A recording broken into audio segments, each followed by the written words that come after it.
Chapter 6 Snowman. After lunch at the Dupanchang Bakery, Adrian, Alia, Nino, and Marinette went for a walk in the park. There were lots of kids running around in the fresh snowfall, throwing snowballs and making snow angels. Marinette was feeling warm from head to toe when Adrian held her hand again as they walked behind Nino, who had an arm around Alia's shoulders. Strolling along the scene, they came across some of their classmates enjoying the wintry weather. Julika and Rose were listening to music on a picnic bench. Nathaniel had an easel set up painting the snow-covered scenery, while Ivan and Milan were working on a snowman. "Hey everyone!" Alia called out. The others waved and wished them a Merry Christmas. Alia went and sat next to Rose on the bench, while Marinette went over to Nathaniel. Adrian stayed with Nino near the girls, but he was already missing the warmth of Marinette's hand. Ivan and Milan were setting the finishing touches to their snowman with an old scarf and a carrot for a nose. "In the meadow we could build a snowman," Milan started singing, "and pretend that he is Parson Brown," Ivan continued. "He'll say I am married, we'll say no man, but you could do the job when you're in town." They finished together, holding hands and rubbing their noses before sharing a small kiss. "Aww," Rose exclaimed, clasping her hands by her head. "They're just so cute together." Julika mumbled her agreement and smiled behind her fringe. "Yeah, they are," Adrian echoed. Nino saw his best friend look over to where Marinette was talking with Nathaniel with a longing look in his eyes. "It's finished," Nathaniel declared, wiping his paintbrush on a cloth. "It's beautiful," Marinette said, admiring the landscape piece. "Is it going to be a gift for someone?" "Yeah, for my mom," the artist replied proudly. "I wanted to surprise her for the last night of Hanukkah. Do you think she'll like it?" "Absolutely," Marinette said. "You've always been so talented. How's Mark doing?" "Good. His writer's retreat finished today, so he's going to be spending some of the holidays with us. Fingers crossed we might even get a publisher for our new manga before the end of the year." "Hey guys!" a voice called out from across the park. Turning towards the sound, they saw Zoe waving with a pile of envelopes in her hand. "I'm so glad I found some of you together. I just came for the Liberty, and Anarka said I'd find Julika and Rose here." "I thought you were going to New York for Christmas," Alia asked, puzzled. "Didn't your mom and Chloe leave yesterday?" Zoe's smile dropped and her eyes looked down.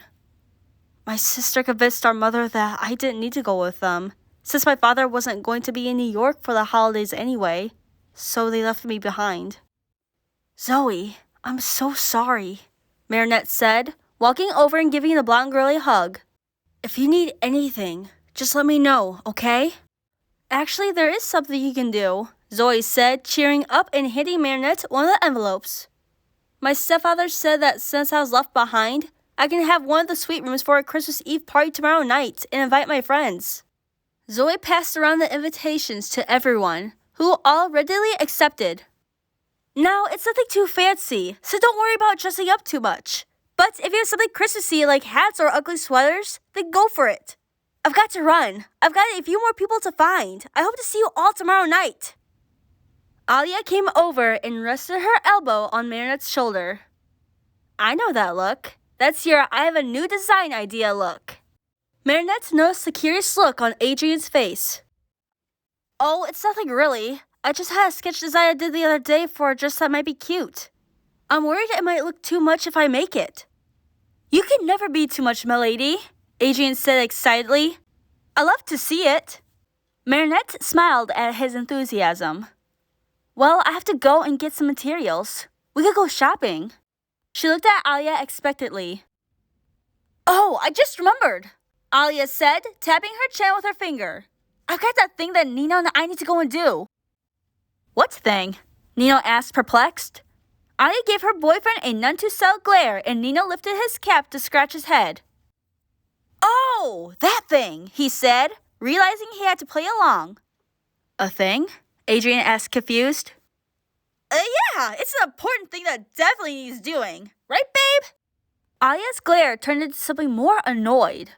Marinette narrowed her eyes at her best friend. She knew exactly what Alia was doing. Ouch! Adrian suddenly said, rubbing the back of his neck with snow trickling off him. Yes! 10 points! Kim declared, running over to them.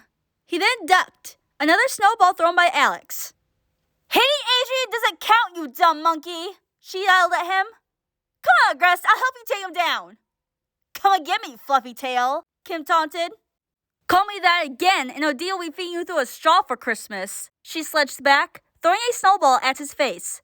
It was on with snowballs flying thick and fast. Nino and Adrian got in on the action, while Rose and Julka dived for cover behind the bench. A stray snowball knocked the hat off the snowman. No, not Mr. Snowman! Milan called out, waving her arms. Don't worry, honey, I'll protect him, Ivan declared, standing in front of their creation protectively.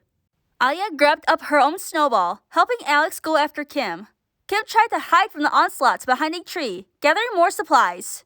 Adrian skidded in the snow, his beanie and hair tie coming off in the snow. I got you now, bro, Nino declared, pummeling another 2 snowballs into his best friend.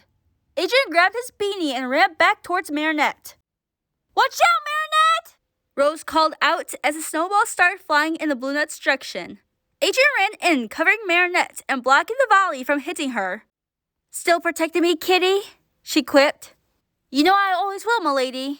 Come on, let's get out of here, he said, protecting her head. They waved to Alia and Nino, who was rapidly becoming buried under snow along with Kim, as they made their escape towards the shopping mall.